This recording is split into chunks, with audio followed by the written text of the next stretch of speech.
कार्तिक का महीना चल रहा है, शुक्ल पक्ष का महीना चल रहा है और आप सज्जनों को मैं बताना चाहूँगा अब जल्दी ही हमारे जो भगवान शयन पर हैं वो उठने के लिए जा रहे हैं, अर्थात एकादशी का दिन के तुलसा का विवाह किस दिन करना चाहिए और तुलसा माता के विवाह में हमें क्या लाभ होगा करने से और तुलसा माता के आगे दीपक जलाने से क्या लाभ होगा, इन जानकारियों को लेकर आज मैं आया हूँ। ये प्रभात फेरी का फल नहीं ले सकते, पाठ नहीं कर सकते, वो 5 एकादशियों के अंदर अगर दान करेंगे, स्नान करेंगे, तुलसा माता जी के आगे दीपक जलाएंगे, पहले दिन 1 दीपक, दूसरी एकादशी के अंदर 2 दीपक, एकादशी के दिन दीपक जलाने से पूर्णमासी के दिन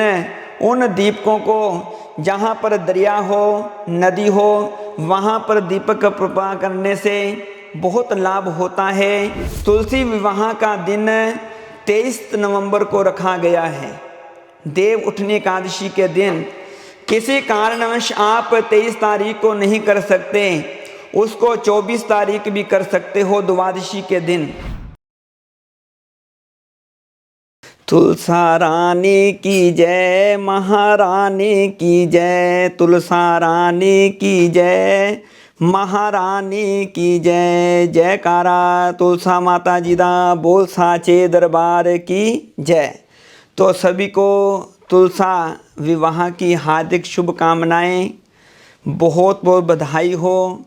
तो मैं अपने प्यारे दर्शकों को बताना चाहूँगा, कार्तिक का महीना चल रहा है, शुक्ल पक्ष का महीना चल रहा है और आप सज्जनों को मैं बताना चाहूँगा अब जल्दी ही हमारे जो भगवान शयन पर हैं वो उठने के लिए जा रहे हैं, अर्थात एकादशी का दिन देव उठनी, जहाँ पर हमारे जो देव हैं वे उठेंगे, एकादशियाँ शुरू हो जाएंगी। 1 नहीं, 2 नहीं, 3 नहीं, 5 एकादशियों का फल हमें मिलने के लिए जा रहा है। मैं आप सभी को बताना चाहूँगा, सबसे पहले मैं पंडित राधेश्याम मेरी ओर से मेरे सभी प्यारे दर्शकों को जय माता दी, जय माता दी, जय तुलसा माता दी। तो आइए आज हम जानकारी देंगे आपको कि तुलसा का विवाह किस दिन करना चाहिए और तुलसा माता के विवाह में हमें क्या लाभ होगा करने से और तुलसा माता के आगे दीपक जलाने से क्या लाभ होगा, इन जानकारियों को लेकर आज मैं आया हूँ। तो इस जानकारी को मैं आपके ध्यान में रखूँगा, आपको बताऊँगा कि तुलसा माता के विवाह के ऊपर क्या करना चाहिए। जिन बच्चियों की शादियाँ नहीं हो रही वो तुलसा माता के विवाह के ऊपर जाकर क्या माथा टेकें, क्या चढ़ाएं, जिनसे उनको लाभ होगा। साल के अंदर ये कार्तिक का महीना एक ऐसा महीना होता है जिसके अंदर प्रभात फेरियां निकाली जाती हैं।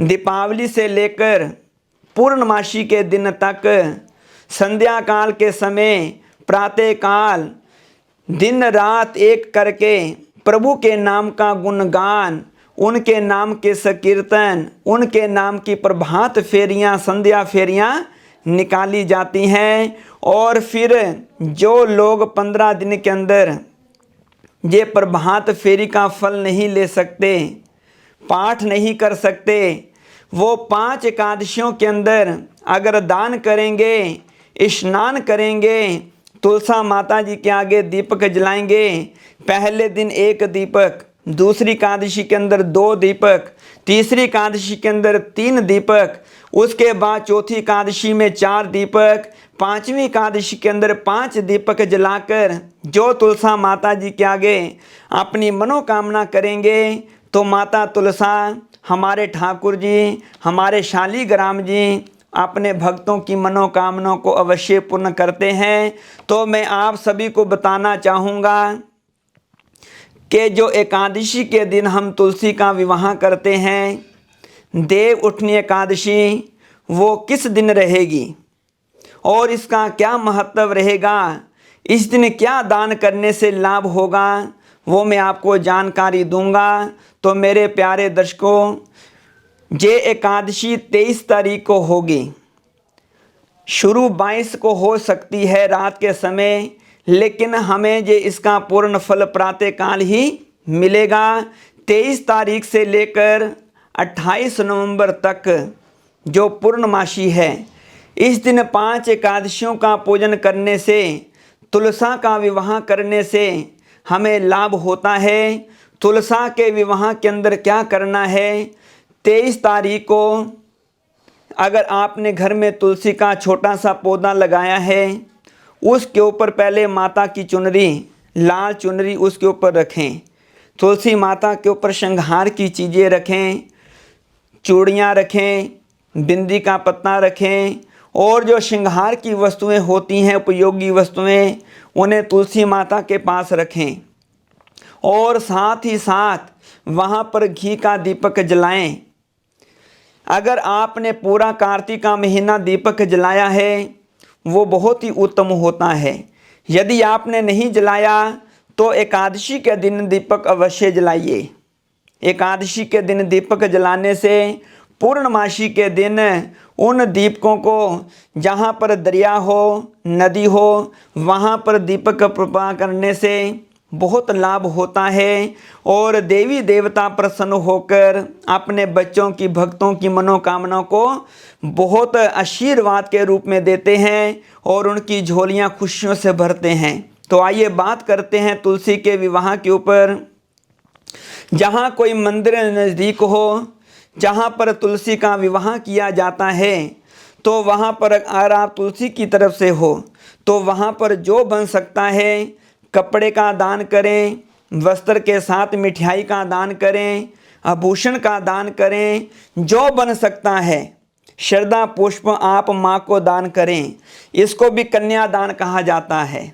एक तरफ से कन्यादान होता है और दूसरी तरफ से भगत कई शालीग्राम की तरफ दूल्हा वर की तरफ से हो जाते हैं, तो वहाँ पर पूजन किया जाता है। और शालीग्राम के साथ तुलसी माता का विवाह करवाया जाता है। तुलसी विवाह का दिन 23 नवंबर को रखा गया है, देव उठनी एकादशी के दिन। किसी कारणवश आप 23 तारीख को नहीं कर सकते, उसको 24 तारीख भी कर सकते हो, द्वादशी के दिन। अगर वो कारणवश भी आप नहीं कर सकते, अगले दिन भी कर सकते हो। जो 5 एकादशियां हैं, इन 5 एकादशियों में आप किसी दिन भी तुलसा माता का विवाह करते हो, उनमें अपना संयोग रखते हो, मंदिर में जाकर माता तुलसा के आगे कुछ दान पुण्य करते हो, हरिद्वार में जाकर स्नान करते हो, तीर्थों में जाकर अगर दान करते हो, जे कार्तिक मास में दिया हुआ दान, तुलसा माता के नाम का निकाला हुआ दान आपके बच्चों के लिए, आपके परिवार के लिए बड़ा ही पुण्य और बड़ा ही फलदायक होता है। तो मेरे प्यारे दर्शकों, 23 नवंबर को तुलसा माता के आगे घी का दीपक जलाकर, चुनरी ओढ़ाकर, एक छोटी सी लाल झंडी लगाकर, श्रृंगार का सामान, मिठाई रखकर तुलसा माता के आगे उनका स्तोत्र पढ़कर नमस्कार करें और तुलसा रानी की जय, महारानी की जय, पटरानी की जय गुणगान करें, संकीर्तन करें। माता तुलसा के आगे संकीर्तन करने से, प्रभात फेरियों में जाने से बहुत लाभ मिलता है। तो आप ध्यान दें, हम बड़े भाग्यशाली हैं जो हमें ये 5 दिन मिले हैं। 23 तारीख से लेकर 28 नवंबर का जो दिन है, बड़ा ही पुण्य काल, बड़ा ही शुभ है। इन दिनों में दान करना और भगवान का भजन कीर्तन करना, भगवान के नाम का पाठ करना, हर मनोकामनाओं को पूर्ण करने वाला दिन है। तो मेरे प्यारे दर्शकों, 23 तारीख से लेकर 28 तारीख पूर्णमासी के दिन तक तुलसा माता का पूजन करें, तुलसा माता का विवाह करें। यदि आप किसी मंदिर के नज़दीक हो, मंदिर में जाएं जहां पर तुलसा रानी की शादी की जाती है ठाकुर जी के साथ, शालीग्राम के साथ, उनका पूजन करें। चाहे शालीग्राम की तरफ से बैठें, चाहे तुलसा रानी की तरफ बैठें, वहाँ पर बैठने से ही आपका कल्याण होगा और इस कार्तिक मास के महीने का आपको पूर्ण फल प्राप्त होगा। जो भाव लेकर जाओगे तो आपकी मनोकामना अवश्य पूर्ण होगी। तो कार्तिक महीने का फल सभी को प्राप्त हो। तो मेरे प्यारे दर्शकों को इन एकादशियों का और तुलसा के विवाह का पूर्ण आशीर्वाद। जय माता दी, जय माता दी, जय माता दी।